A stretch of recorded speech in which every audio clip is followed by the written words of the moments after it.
संबल उत्तर प्रदेश के हजरत नगर गढ़ी क्षेत्र के कस्बा सिरसी के मोहल्ला सराय में रहने वाला एक व्यक्ति जिसका नाम जमाल अब्बास होता है, वह अपने घर में ही परचून की दुकान चलाया करते थे। जमाल अब्बास सवासद भी रह चुके हैं। वह पत्नी नसीम जहरा और 2 नाबालिग बच्चों के साथ रहा करते थे। उनकी पत्नी शिक्षिका थी, एक स्कूल में पढ़ाया करती थी। बच्चियों को अच्छी शिक्षा मिले इसीलिए वो अपने बच्चियों का एडमिशन एक प्राइवेट स्कूल में करा देते हैं। दोनों बच्चियां साथ में ही स्कूल जाया करती थीं। बच्चियों के स्कूल आते जाते वक्त वहीं मोहल्ले के 4 लड़के उन बच्चियों पर भद्दी कमेंट किया करते थे और उनको परेशान किया करते थे। जब वो लड़की इसका विरोध करती तो वो मारपीट पर उतारू हो जाया करते थे।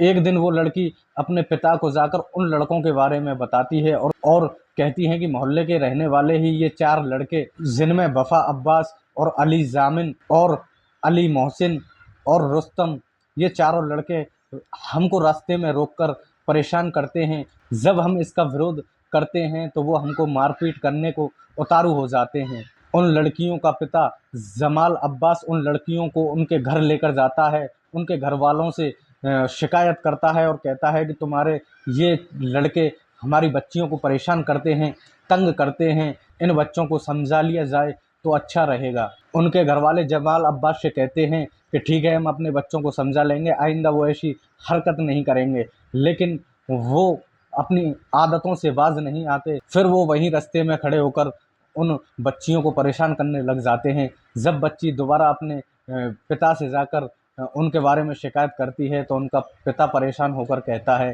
कि अब ये अपनी हरकतों से बाज नहीं आएंगे, अब हमको पुलिस का सहारा लेना ही पड़ेगा। जमाल अब्बास उनसे परेशान होकर 20 जुलाई को हजरत नगर गढ़ी थाने में उन चारों लड़कों के खिलाफ कंप्लेंट दर्ज करा देता है। पुलिस वाले भी मारपीट और छेड़खानी की एफआईआर दर्ज कर लेते हैं। इसके बाद पुलिस चारों आरोपियों को हिरासत में ले लेती है। छेड़छाड़ के आरोप में वफा अब्बास और रुस्तम जेल चले जाते हैं।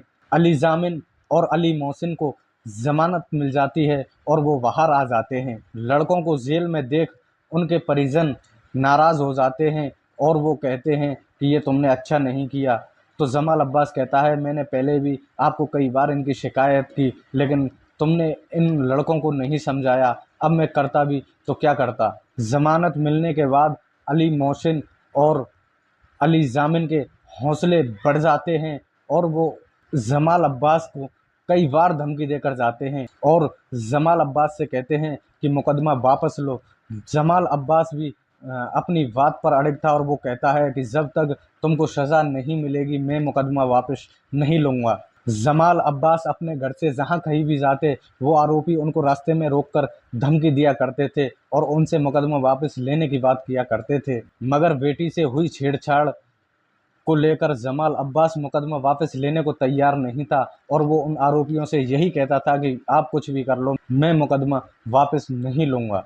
आरोपियों ने मुकदमा वापस न लेने पर जमाल अब्बास पर एक जानलेवा हमला भी कर देते हैं। इस हमले में वो बाल बाल बच जाते हैं, लेकिन उनके सिर पर गंभीर चोटें आ जाती हैं, जिसकी शिकायत उन्होंने पुलिस से मौखिक रूप में की थी, लेकिन पुलिस उन आरोपियों के ऊपर कोई कार्रवाई नहीं करती। 2 सितंबर को 11:30 बजे जमाल अब्बास अपनी बेटी के साथ घर में ही था, तभी 4 लोग चिल्लाते हुए घर में घुस जाते हैं। बच्ची डर जाती है और वो डर की वजह से अपने अब्बू के पास जाकर छिप जाती है। इसी बीच वो आरोपी जमाल अब्बास से गाली गलौज करते हुए जमाल अब्बास को घर से बाहर की ओर खींच कर ले आते हैं और जमाल अब्बास से कहते हैं पहले मुकदमा वापस लो। जमाल अब्बास मुकदमा वापस लेने से मना कर देता है तो वो आरोपी उसको मारने और पीटने लग जाते हैं। इसी बीच मोहसिन ने चाकू निकालकर जमाल के गर्दन पर कई वार कर देता है, जिससे जमाल तड़पने लगता है। अपने पिता को तड़पता हुआ देख वो छोटी नाबालिग लड़की अपनी माँ को बुलाने के लिए स्कूल में जाती है और वो स्कूल से अपनी माँ को बुला के लाती है। जब उसकी माँ सारे मंजर को अपने आंखों के सामने से देखती है तो वो अपना होश खो बैठती है, बेहोश हो जाती है। शोर शराबा सुनकर मोहल्ले पड़ोस के लोग भी इकट्ठा हो जाते हैं। फिर उसकी माँ को होश में लाया जाता है।